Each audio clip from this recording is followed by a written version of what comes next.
عليكم ورحمة الله وبركاته.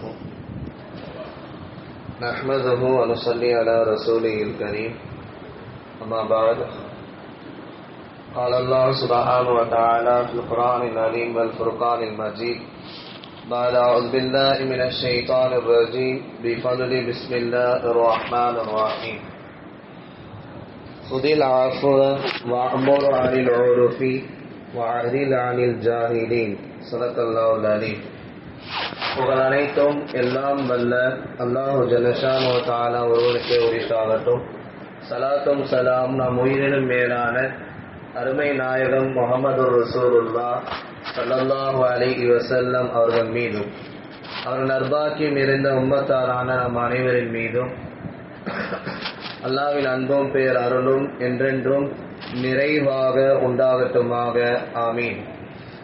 கண்ணியமிக்க அல்லாஹ்வின் நல்லடியார்களே, பெரியோர்களே, அல்லாஹ்வுடைய மாபெரும் கிருபையால் புனிதமான ரமலான் மாதத்திலே முதலாவது பத்திலே நாம் இருக்கிறோம்.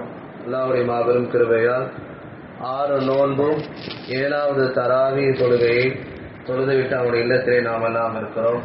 அல்லாஹ் நாம் வைத்த நோன்புகளை, நாம் தொழுத தொழுகைகளை, நாம் செய்த அனைத்து நற்காரியங்களையும் அல்லாஹ் கபூல் செய்து தந்தருவானாக.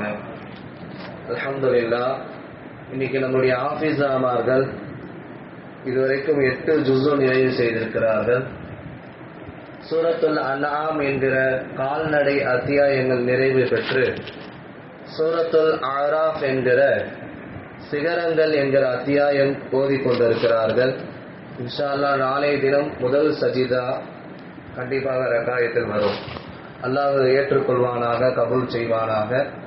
7வது தராவி ஒருவர் தொழுதால் நலம் பெருமானார் ஸல்லல்லாஹு அலைஹி வஸல்லம் கூறி காட்டுகிறார்கள். கால ரசூலுல்லாஹி ஸல்லல்லாஹு அலைஹி வஸல்லம் ஃபகஅன்னமா அதரக மூஸா அலைஹிஸ்ஸலாத்து வஸ்ஸலாம் வனஸருஹு அலா ஃபிரௌன வ ஆமான. நபிகள் நாயகம் ஸல்லல்லாஹு அலைஹி வஸல்லம் கூறுகிறார்கள், 7வது தராவி தொழுகையை ஒருவர் முழுமையாக தொழுதால் அவர் மூஸா அலைஹிஸ்ஸலாம் அவருடைய சிறப்பை பெறுகிறார்.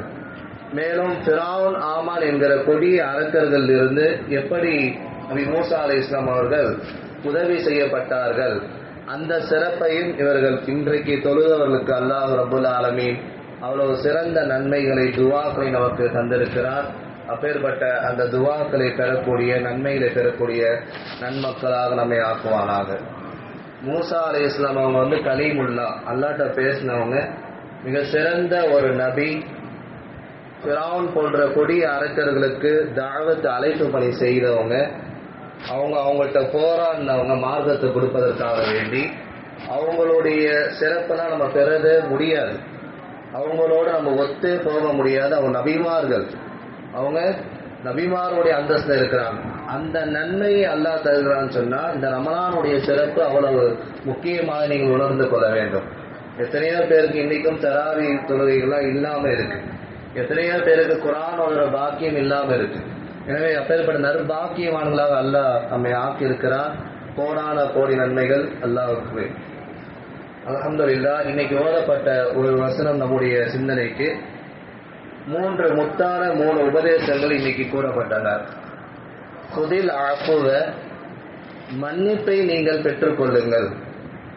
தனி மனித வாழ்க்கையாக இருக்கட்டும், குடும்ப வாழ்க்கையாக இருக்கட்டும், சமூக வாழ்க்கையாக இருக்கட்டும், இந்த 3 வாழ்க்கையிலும் ஒரு மனிதன் வெற்றி பெற வேண்டும் சொன்னா அவன் மன்னிக்கிற மனப்பான்மை உள்ளவனாக இருக்கணும். பெருமான் ஸல்லல்லாஹு அலைஹி வஸல்லம் அவர்கள் 63 ஆண்டு காலங்களில் வாங்காத அடி கிடையாது, வாங்காத உதை கிடையாது. இன்னல்கள், அவ்வளவு சகிப்புத்தன்மை, மன்னிக்கிற மனப்பான்மை. ஸல்லல்லாஹு அலைஹி வஸல்லம் அவங்க ஜெயித்ததே எதுல தெரியுமா? மிகப்பெரிய ஒரு சுன்னத். அது அவங்களுடைய நற்குணங்களால் தான் இன்னைக்கு இஸ்லாம் சீர் பெற்று இருக்கிறதை சொல்லி காட்டுவார்கள். முத்து முஹம்மது ரசூலுல்லாஹி ஸல்லல்லாஹு அலைஹி வஸல்லம் அதுல ஒரு குணம் மன்னிப்பு.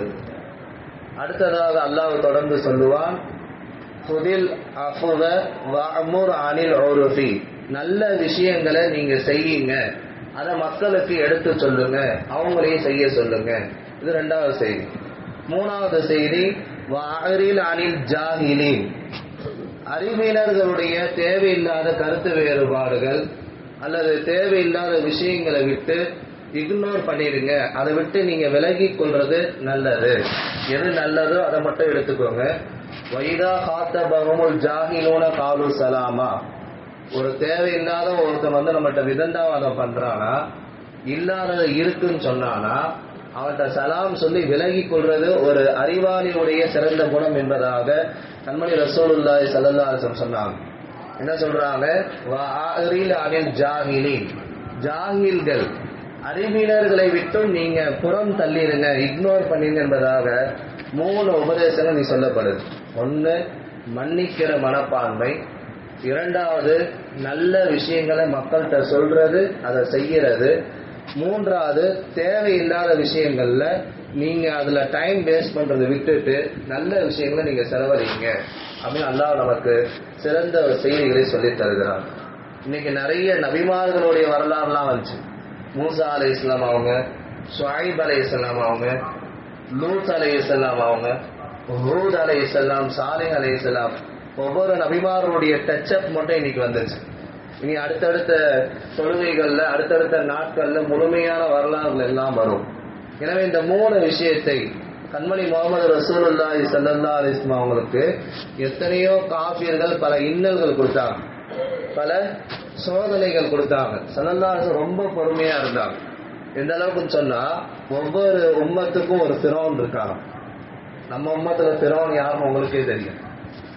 ஒவ்வொரு உம்மத்துக்கும் ஒரு ஃபிரௌன். இன்னலி குல்லி கௌமின் உம்மத்தின் ஃபிரௌன் உம்மத்தி ஃபிரௌன் அபூ ஜஹல் என்பதாக ஸல்லல்லாஹு அலைஹி வஸல்லம் உம்மத்துல யாரு ஃபிரௌன்னா அபூ ஜஹல் என்பதாக ஸல்லல்லாஹு அலைஹி வஸல்லம் சொன்னாங்க.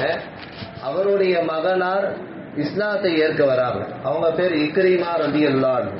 அவங்க இஸ்லாத்தை குடித்து கலிமா லா இலாஹ இல்லல்லாஹ் முஹம்மதுர் ரசூலுல்லாஹ் மார்க்கத்தை ஏற்பதற்காக வருகிற பொழுது சில பேர் சொன்னாங்க, அவங்க தகப்பனாரே சரி கிடையாது, அவங்களே உங்களை கொல்ல முயற்சி செஞ்சாங்க, பல இன்னல்கள் கொடுத்தாங்க, பல துன்பங்கள் கொடுத்தாங்க.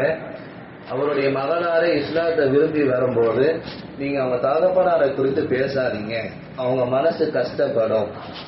ஸல்லல்லாஹு அலைஹி வஸல்லம் உயர்ந்த குணத்தை நீங்க பார்க்கணும். இஸ்லாம் எப்படி வளர்கிறது, இஸ்லாம் எப்படி உலகம் முழுக்க செல்கிறது நீங்க யோசிக்கணும். எவ்வளவு அடி உதை வாங்கினாலும் பல துன்பங்கள். ஒரு ஒட்டகத்தினுடைய கழிவெல்லாம் மேல போட்டாங்க, பிரசவ கழிவு கிட்டத்தட்ட 2 ஆள் வெயிட் இருக்கும். அது ஸல்லல்லாஹு அலைஹி வஸல்லம் எதையும் பொருட்படுத்தாமல் அதெல்லாம் மனசுல வச்சுக்காம அவங்க மகனார் இஸ்லாத்துக்கு வராம இப்ப அவங்க தந்தையை பத்தி பேசாதீங்க, விட்டுருங்கன்னு சொல்லி அவங்க இஸ்லாத்தை ஏற்க வச்சாங்க. அந்த மன்னிக்கிற மனப்பான்மை. எத்தனையோ சிறிய பெரிய தவறுகள் எல்லாம் நம்ம செஞ்சிருவோம். ஒரு பெரிய ஷாப்ல வேலை செய்வோம், பெரிய கம்பெனியில வேலை செய்வோம், ஏதாவது சின்ன சின்ன மிஸ்டேக்லாம் வந்துடும். அந்த இடத்துல மன்னிக்கிற மனப்பான்மை இருக்கிறது, அவரை அடுத்த கட்டத்திற்கு கொண்டு போகும். ஏதாவது நம்ம திட்டோம் அல்லது ஏதாவது மனசு கஷ்டப்படுற மாதிரி ஒரு வார்த்தைகளை விட்டுணும்னு சொன்னா கொட்டின வார்த்தைகள் அள்ள முடியாது. மிகப்பெரிய இறைநேசர்களுடைய அடையாளம் என்னன்னு சொன்னா, கோபத்தை மென்று விழுங்கி விடுவார்கள். மன்னிக்கிற மனப்பான்மை அவங்கள்ட்ட இருக்கும். ஸல்லல்லாஹு அலைஹி வஸல்லம் அது அதிகமாகவே இருந்துச்சு. வாழ்க்கையில சில சின்ன சின்ன சிக்கல்கள், சோதனைகள், பிரச்சனைகள் எல்லாம் வரும். அதையெல்லாம் கொஞ்சம் சகிப்பு தன்மையோடு கையாள வேண்டும் என்பதை ஸல்லல்லாஹு அலைஹி வஸல்லம் சொல்லி காட்டினாங்க. அது மட்டுமல்ல, உமைர் என்கிற ஒரு பெரிய அரக்கர் விஷம் தொய்க்கப்பட்ட ஒரு கத்தியை நபி ஸல்லல்லாஹு அலைஹி வஸல்லம் அவர்களை ரொம்ப நாள் அந்த கத்தியை வாழ தயார் செஞ்சு அது விஷத்துல ஊற போட்டு நாயகத்தை கொல்ல வருகிறார். அவர் பிளான் போட்டு ஸல்லல்லாஹு அலைஹி வஸல்லம் அவர்கள் அந்த மனிதரை மன்னித்தார்கள். தன்னையே கொல்ல வந்தாலும் நீ செய்யறது தப்புப்பா, அப்படி பண்ணக்கூடாது அப்படின்னு சொல்லி நாயகம் ஸல்லல்லாஹு அலைஹி வஸல்லம் அவங்க இஸ்லாத்தை பத்தி அவங்களுக்கு எடுத்து சொல்லி தாவத்து கொடுத்து அவங்கள மன்னிச்சு விட்டதாக வரலாற்றிலே பல செய்தி பார்க்கிறோம். அன்னை ஆயிஷா சித்திகா ரலியல்லாஹு அன்ஹா, அபூபக்கர் சித்திக் நாயகனுடைய மகளார், தேவையில்லாத ஒரு இட்டுக்கட்டை ஏற்படுத்தி விடுவார்கள். ஆயிஷா அம்மா அவங்க அப்படியா அப்படின்னு சொல்லி தேவையில்லாத ஒரு இட்டுக்கட்டை யூதர்கள் பரப்பி விடுவார்கள், முனாஃபிக்கீன்கள். அப்போ இந்த விஷயம் அபூபக்கர் நாயகம் அவங்களுக்கு தெரிய வந்த பொழுது மனசு உடைஞ்சிடுவாங்க. தன்னுடைய மகள் ஸல்லல்லாஹு அலைஹி வஸல்லம் மனைவி ஒரு பாலைவனத்துல நீண்ட பயணம் செல்லுகிற பொழுது அவங்க கழுத்துல போட்டிருக்கிற மாலை மிஸ் ஆயிரும், அதை தேடுறதுக்காக நின்றுவாங்க. எல்லா கூட்டத்தாரும் வந்துடுவாங்க. அப்போ மிக்கதா ஒரு சஹாபி போய் ஸல்லல்லாஹு அலைஹி வஸல்லம் அழைச்சிட்டு வர சொல்லுவாங்க. அவங்க நல்லா என்னது பர்தாக்கு பின்னாடி எப்படி அவங்கள கூப்பிடணுமோ பேசுவாங்க கூப்பிடுவாங்க. இந்த விஷயத்தை கண்ட முனாஃபிகீன்கள் ஆயிஷா அம்மா அங்க இருந்தாங்களா, ஒரு சஹாபி அங்க போனாரு அப்படின்னு சொல்லி ஊருக்குள்ள பரப்பிட்டாங்க. இப்ப தேவையில்லாத இட்டுக்கட்டு அபூபக்கர் சித்திக் ரலியல்லாஹு அவங்களுக்கு மனசு உடைந்து அவங்க அழுகையில இருந்தாங்க. அப்போ அவங்க கூட இருந்த அவங்களுக்கு பணிவிடை செய்து அவங்க குடும்பத்தாருக்கு அபூபக்கர் நிறைய உதவி செய்வாங்க. அதுல ஒரு ஆள் தான் தேவையில்லாத இந்த இட்டுக்கட்டை ஏற்படுத்தி விட்டவர். எனவே ஒரு கட்டத்தில் அவங்களுக்கு சில ஹதியாக்கெல்லாம் கொடுக்காம அபூபக்கர் ரலியல்லாஹு வச்சிருந்தாங்க. அல்லாஹ் தஆலா ஆயத்தை இறக்கிட்டான், நான் உன்னை மன்னிக்க வேணாமா, நீ ஏன் இப்படி பண்ற, நீ அவங்களுடைய வேலை செய்த கூலியை நீ கொடுத்தது, நீ வல் யஸ்பாஹு நீ சகிப்பு தன்மையோட இஃபத்தாக சீர்திருத்தம் செய்யு அப்படின்னு அல்லாஹ் ரப்பல் ஆலமீன் ஆயத்தை இறக்கி காமிப்பான். உடனே அவங்களுடைய தேவையை நிறைவேற்றுவாங்க. என்ன சொல்ல வரனா, அந்த மன்னிக்கிற மனப்பான்மை என்பது மிக உயர்ந்த குணம். அதனால பெருமானார் ஸல்லல்லாஹு அலைஹி வஸல்லம் ஜெயித்து காட்டியதே அந்த இடம்தான். அதே போன்று வஅமுர் பில் மஅரூஃபி நல்ல விஷயங்களை மக்கள்கிட்ட சொல்லுங்க, அதை நீங்க செய்யுங்க என்பதாக சொல்லப்பட்டது. ஒரு தடவை ஒரு சில கூட்டத்தார்கள்லாம் மக்கா வெற்றி பெற்று மக்காவுக்கு நுழைகிற பொழுது சில நிறைய தடங்கள்லாம் வந்துச்சு. அப்போ அபூ சுஃபியான் காஃபிராக இருந்தார். அப்போ அவங்களுடைய ஸல்லல்லாஹு அலைஹி பெரிய தந்தை இப்னு அப்பாஸ் அப்படின்னு அவங்க சொல்றாங்க, நாயகமே அபூ சுஃபியான் ஒரு சிறந்த தலைவர் காஃபிர்கள்ல, ஆனா சில விஷயம் அவர் நீங்க பாராட்டுற மாதிரி சில விஷயம் நீங்க பண்ணீங்கன்னா கண்டிப்பா அவர் ஏத்துப்பாரு. இந்த கெத்துன்னு சொல்றோமா இல்லையா, அவரை கொஞ்சம் தூக்கி விட்டீங்கன்னா அவர் என்ன பண்ணிடுவாரு, அடைக்கலம் கொடுத்துருவாரு இந்த மாதிரி பிரச்சனையான சமயத்துல அப்படின்னு சொல்லுகிற பொழுது, அதனால பெருமானார் ஸல்லல்லாஹு அலைஹி வஸல்லம் இந்த வாய்ப்பை சரியாக பயன்படுத்தி அப்பாஸ் ரலியல்லாஹு அவங்க சொன்ன ஆலோசனையை ஏத்துக்கிட்டு என்ன செஞ்சாங்கன்னா, யார் யாரெல்லாம் அபூ சுஃபியானுடைய வீட்டுக்கு போறீங்களோ அல்லாஹ் உங்களுக்கு அச்சமற்ற வாழ்க்கையை தருவான், உங்களுக்கு பயம் இருக்காது என்பதாக சொல்லி அனுப்பிவிடுவார்கள். அபூ சுஃபியான் வீட்டுக்கு நிறைய சஹாபாக்கள் போயிடுவாங்க. அதற்கு பின்னாடி தான் மக்காவுக்கு போவாங்க. அப்ப இந்த மாதிரி ஒரு சூழ்நிலையில இப்னு அப்பாஸ் ரலியல்லாஹு அவங்க சில ஆலோசனையை சொல்ல அது அண்ணலம் பெருமானார் ஸல்லல்லாஹு அலைஹி வஸல்லம் அவங்க அதை எடுத்து செயலாற்றினாங்க.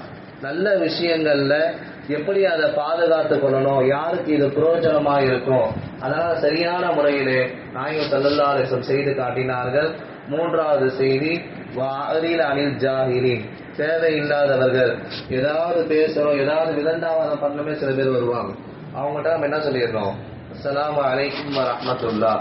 பேச பேச விதண்டாவாதங்களும் பிரச்சனைகளும் சண்டைகளும் வரும். நாயகம் ஸல்லல்லாஹு அலைஹி வஸல்லம் அதை இக்னோர் பண்ணிருங்க, தேவையில்லாத விஷயங்களை விட்டு நீங்க வெளியே வந்துருங்க என்பதை அல்லாஹ்வும் ஸல்லல்லாஹு அலைஹி வஸல்லம் சொல்லி காட்டுறாங்க. எனவே இந்த மூன்று குணங்களை நாம் கடைபிடிக்க வேண்டும். மன்னிக்கிற மனப்பான்மை, நல்ல விஷயங்களை மக்கள்கிட்ட சொல்றது, நம்மளும் செய்கிறது, தேவையில்லாத விஷயங்களுக்கும் தவிர்த்திருப்பது. அல்லாஹ் அப்பேற்பட்ட நற்பாக்கியவான்களாக உங்களையும் என்னையும் ஆக்கி அருள்வானாக. ஆமீன். வாக்கிருதாவான அல்ஹம்துலில்லாஹி ரப்பில் ஆலமீன்.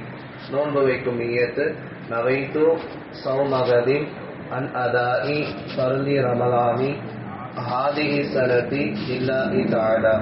இந்த வருடத்தின் ரமலான் மாதத்தின் பரலான நோன்பை அதாவாக நாளை பிடிக்க நியத் செய்கிறேன், அல்லாஹ்வுக்காக வேண்டி. ஆமீன்.